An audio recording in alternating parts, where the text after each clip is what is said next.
नमस्कार, बहुत बहुत स्वागत आप सभी का। आप देख रहे हैं द पब्लिक आइडिया। मैं चंदन श्रीवास्तव और आज की वीडियो में बात करेंगे एंटी भारत जर्नलिस्ट की, क्योंकि भारत में कुछ ऐसे पत्रकार हो गए हैं जिनका कभी भी मंशा जो है ना वो देश के पक्ष में नहीं रहता है। वो जब भी उगलेंगे वो देश के प्रति जहर ही होगा। और ऐसे कुछ पत्रकार हैं, भारत का दुर्भाग्य है कि भारत में कुछ ऐसे पत्रकार हैं जो कि अपना जीवन शायद इसी से चलाते हैं, जो कि अपने आप को निष्पक्ष तो बताते हैं, निष्पक्ष का ढिंढोरा पीटते हैं केजरीवाल की तरह। जैसे कट्टर ईमानदार का वो अपना ढिंढोरा पीटते हैं, वैसे ही वो सारे पत्रकार जो हैं वो अपने निष्पक्षता का ढिंढोरा पीटते हैं, लेकिन उनकी खबर में तनिक भी निष्पक्षता नहीं होती है। कौन है ये, इसके बारे में बात करेंगे इस वीडियो में। इसके पहले एक निवेदन है कि अगर हमारे चैनल पर हमारा सपोर्ट करें, वीडियो को लाइक करें, शेयर करें, चैनल को सब्सक्राइब करें, बेल आइकन जरूर दबाएं ताकि आगे के सारे नोटिफिकेशन सबसे पहले आप तक पहुंचे। भारत में जो पत्रकार हैं जो अपने आप को निष्पक्षता दिखाने की कोशिश करते हैं उसमें टॉप पे आते हैं। नमस्कार, मैं रवीश कुमार और आज हम बातें करेंगे भारत में हो रहे अपराधों की। मोदी जी ने किस तरह से भारत की नीयत डुबो दी है, किस तरह से भारत का अर्थव्यवस्था चरमरा गया है कि आज पाकिस्तान भी, भूखा नंगा जो पाकिस्तान है वो भी भारत में जो क्रिकेट खेलने आया तो इस क्रिकेट में भारत ने बेईमानी कर दी जिससे पाकिस्तान को हारना पड़ा और भारतीयों ने किसी भी तरह से इस मैच को जीत ली। ऐसी बातें कौन कर सकता है, जरा सोचिए। इस तरह के विचार रखने वाले रवीश कुमार जी अनेक ऐसी सीरीज चला रहे हैं आजकल कि रवीश कुमार का यही मंशा होता है कि हमेशा वो सरकार के विरोध में ही बोले। अच्छी बात है, सरकार के विरोध में बोलना चाहिए, क्योंकि पत्रकारों का अधिकार है कि हम सरकार के विरोध में या सरकार के पक्ष में अच्छाइयों और बुराइयों को दिखाएं। लेकिन जिस तरह से रवीश कुमार जी पेश करते हैं ना, आप उनका सीरीज देखिए। आजकल रवीश कुमार यूट्यूब पर काफ़ी एक्टिव रह रहे हैं, क्योंकि एनडीटीवी से तो जब से निकले हैं, जब से निकाल दिए गए हैं, तो अब यूट्यूब एक जरिया है जिसके तहत वो ऐसी आवाज़ें उठा सकें। तो रवीश कुमार ने दलाली का सारा रिकॉर्ड तोड़ दिया है, क्योंकि हमेशा वो भारत की सरकार का विरोध करते हैं, खास करके नरेंद्र मोदी के सरकार का। जब से नरेंद्र मोदी की सरकार बनी है तब से रवीश कुमार को पता ना क्या प्रॉब्लम है।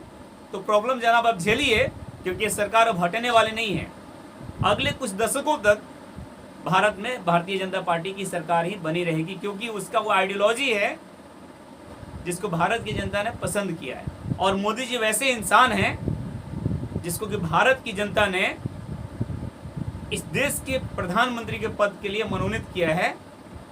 और इसमें आप जैसे लोगों का, जो कि आप भी भारत के ही हैं, लेकिन कुछ लोग ऐसे होते हैं ना जिनको ये रास नहीं आती है, तो आप जैसे लोगों को अगर ये रास नहीं आ रही है तो मत आए, आप अपना बोलते रहिए, क्योंकि आपको बोलने की आज़ादी तो है ही।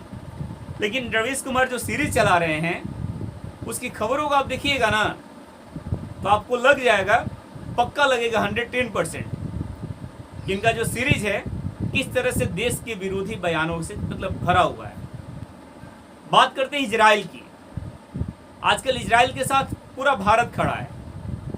आई सपोर्ट इजराइल का आपने देखा कल के मैच में, जो कि भारत और पाकिस्तान का मैच था, जिसमें भारत के क्रिकेट प्रशंसकों ने भी आई सपोर्ट इजराइल के बैनर के साथ इस क्रिकेट के ग्राउंड में देखे गए। लेकिन इससे भी आपत्ति है रवीश कुमार जी को। रवीश कुमार जी कहते हैं कि नहीं, ऐसा नहीं होना चाहिए। कम से कम मानवता के नाते भारत को फिलिस्तीन का समर्थन करना चाहिए, भारत को अफगानिस्तान का समर्थन करना चाहिए, भारत को सऊदी अरब का समर्थन करना चाहिए, जो कि सब के सब ये जो है ना, सब के सब आतंकवाद की फैक्ट्री हैं। किस तरह से आतंकवादी संगठनों का इस देश के साथ, इन सारे देशों के साथ नाता है, ये किसी से छिपा नहीं है। लेकिन इसमें मानवता किस तरह का, कैसी मानवता, किस मानवता की बात करते हैं। आज इजराइल के साथ पूरा भारत खड़ा है और खास करके भारत की हिंदू समुदाय हर एक जगह पर, आप देखिए सोशल मीडिया पर वायरल हर जगह तस्वीरें हो रही है, हवन किए जा रहे हैं, पूजा पाठ किए जा रहे हैं, और तुम कह रहे हो कि वैसे कंट्री, वैसे देश जो कि आतंकवाद पैदा करता है, आतंकवादियों को पनाह देता है, आतंकवादियों को पैसा देता है, आतंकवादी संगठनों का सपोर्ट करता है, उसका साथ देना चाहिए। उसके साथ मतलब मानवता की भावना होनी चाहिए। कैसी मानवता? प्रधानमंत्री मोदी ने तो कह दिया है कि इजराइल का जो अभियान है आतंकियों के खिलाफ वो बिल्कुल सटीक है और इसमें भारत जो है ना पूरी तरह से इजराइल के साथ है। अब तुमको मानवता कैसा लग रहा है, ये मानवता है कि नहीं है, ऐसा तुम्हारी नज़रों में होगा कि भारतीयों का इजराइल के साथ जाना ये मानवता है कि नहीं है। खैर, तुम्हारी तो ये फितरत है कि ऐसी बातें तुम बोलते रहते हो, क्योंकि इसी से तुम्हारा जो है ना आजकल जीवन चल रहा है। रवीश कुमार तो इतना हाई लेवल का दलाली कर रहे हैं कि कह रहे हैं कि भारत सरकार को उन सारे देशों की मदद करनी चाहिए, अनाज पहुंचानी चाहिए, खाने की सामग्री पहुंचानी चाहिए, पैसे पहुंचाने चाहिए, उनको जरूरत की सामानें पहुंचाई जानी चाहिए। इतना ही नहीं, भारत इजराइल को भी बोले कि तुम उन सारे कंट्रियों को परेशान मत करो। क्यों बोलेगा भारत? जो आतंकवाद की फैक्ट्री है उसको भारत क्या बोलेगा कि मतलब उसको छोड़ दो, वैसे ही इजराइल को ये बोलेगा और तुम्हारे कहने से बोल देगा। हद हो गई भाई एकदम, मतलब कुछ भी। ये जब से एनडीटीवी छोड़े हैं ना, जब से निकाले गए हैं ना, ये अनाप शनाप बक रहे हैं रवीश कुमार। और ऐसी बातें फैलाने से, ऐसी खबरें फैलाने से कहीं कुछ होने वाला नहीं है, क्योंकि भारत पूरी तरह से इजराइल के साथ खड़ा है। जिस तरह से कल मैच में भारत के क्रिकेट प्रेमियों ने आई सपोर्ट इजराइल का बैनर दिखाया, उसके देखने के बाद इजराइल के राजदूत ने भी बहुत बहुत धन्यवाद दिया भारत के लोगों का, भारत की सरकार का, कि ऐसी घड़ी में भारत, जिस तरह से भारत ने हमारी साथ होने की प्रतिक्रिया दी है, उसके लिए मैं पूरी भारत सरकार को, पूरे भारत के लोग को बहुत बहुत धन्यवाद देता हूँ।